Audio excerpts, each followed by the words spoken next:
Russian Defense Ministry shows the destruction of AFU armored vehicles in Zaporizhzhia within the special military operation.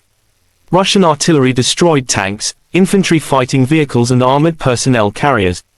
Fire adjustment and accuracy control was carried out by UAV operators.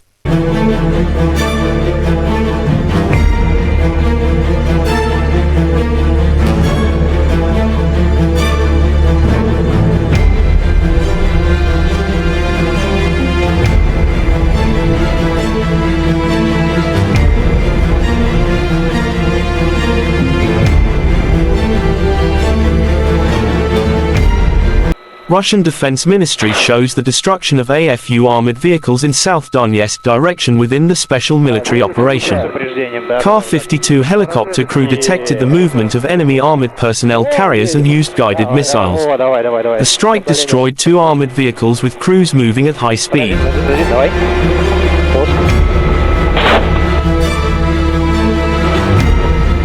Чуть-чуть сопряжение пробери. Ответил. А подскажите, метео ухудшилось, начало The other side from Kyiv, the armed forces of Ukraine in an official statement June 19 said Russia lost 630 servicemen in a single day, including 5 tanks, 6 armored fighting vehicles as well as 18 artillery units and 12 drones. In total, Moscow have been losing 220,450 servicemen since their launching full-scale aggression into Ukrainian territories. Russia and Ukraine conflict has been lasting for 481 days. There is still no peace settlement between two sides.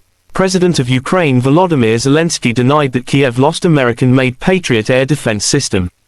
No matter who in Russia says that our Patriots have been destroyed, they're still here, they're working, all of them are shooting down Russian missiles as efficiently as possible. Not a single Patriot has been destroyed, Zelensky said in his daily video update. Terima kasih sudah nonton, jangan lupa like, subscribe, dan share ya!